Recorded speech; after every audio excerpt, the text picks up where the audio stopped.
Like you must have a business card. Well, yes, I do. Thank you. You do? At 13, you have your own business card. Okay, that's a nice start. I'll get in touch with you later. Sure. What do you do? Well, mainly, I like to call myself a software and cognitive developer because I love developing with cognitive computing and artificial intelligence.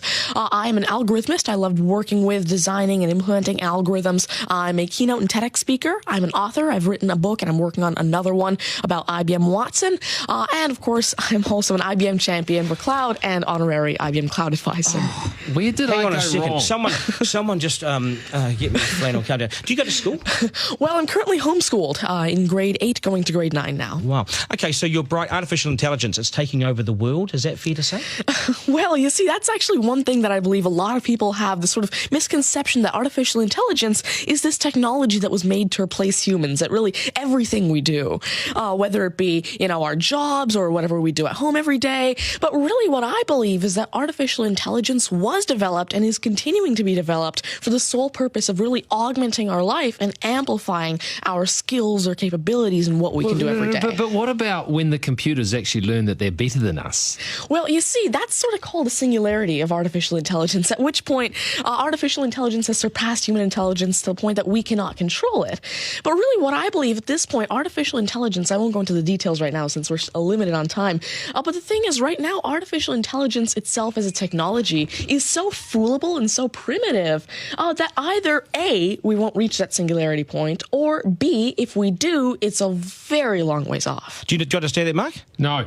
I couldn't. I wanted to take notes for the exam at the end of this. You lost them in the first sentence. Could I perhaps offer you a golf ball? There you go. Thank you very much. You do this YouTube channel, which you teach people. What is that all about, and who is your target audience? Yeah, sure. Now, I actually have a YouTube channel called Tanmay Teaches that I've been running for around 6 years now, and it has over 144 videos and now 22,000 subscribers. And so on it, I love to teach about computing, really programming, these algorithms that I develop, machine learning especially, math, science, and especially technologies like IBM Watson. Because, of course, I like to share my knowledge because I realize that there's this lack of resources for people to learn about technologies like AI, which is why I absolutely love sharing my knowledge through, of course, these YouTube videos, the books that I'm authoring, the keynotes that I have, and really Watson comes in here in such a great way because Watson allows me... What's Watson? Sure. Mark thinks he's a golfer, but what is Watson? Now, IBM Watson is essentially a cognitive system that allows developers to incorporate cognitive and machine learning into their applications without having to code in the actual intelligence.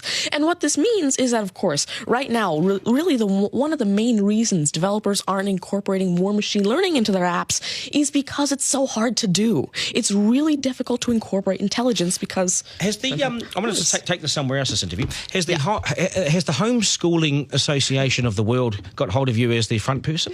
Well, there is actually a Homeschooling Legal Defense Association, I believe, HSLDA in Canada, and I actually had a keynote for them last year in Niagara Falls. You're the poster boy for homeschooling, aren't you? Well, I did have a keynote for them, and I talked a lot about the advantages of homeschooling and why it's great for kids who want to go into different and really targeted subjects. Okay, I want to get right down to business now. When did you realise you were bright and smart, and smarter than most?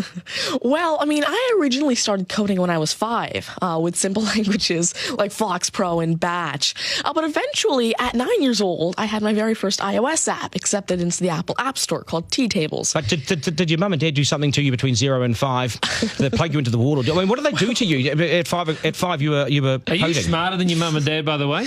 Already? Well, I have... my dad used to work as a computer programmer, but he used to work with, simple, regular programming languages like Fox Pro, Batch, a little bit of C, etc. But you see, now I'm really interested in artificial intelligence and how it can actually be implemented on all these different platforms. You'd be a nightmare to teach. You'd be an absolute nightmare to teach, wouldn't you? Because you'll be smarter than the lecturers. You would I never even want to get in an argument with you, ever. But I would like to see you on a quiz show because I think you would nail that. Well, you see, there is one thing that I've been working on, and it's essentially an app called Ask Tanmay, an NLQA system.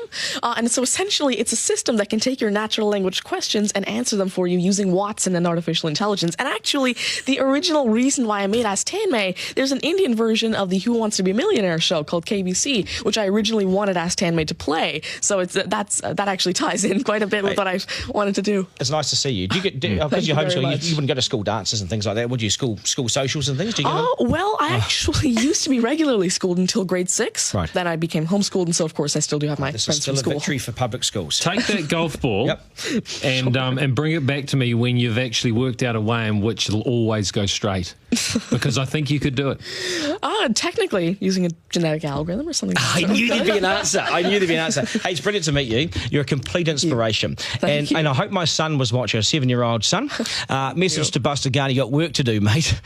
Do your homework, and we got to sharpen things up. Nice to see you. Thank you very All much. the very best. Thank You're you. amazing. Thank you. You're amazing. Okay, news is next, and then we are joined by today's panel, which won't be as smart as this guy, but they'll still be good, and we will head back to the beach as well for a game of 9 and 10. So much pressure now on the contestant in 9 and 10 just to rip through it and get it right. That's coming up after 8.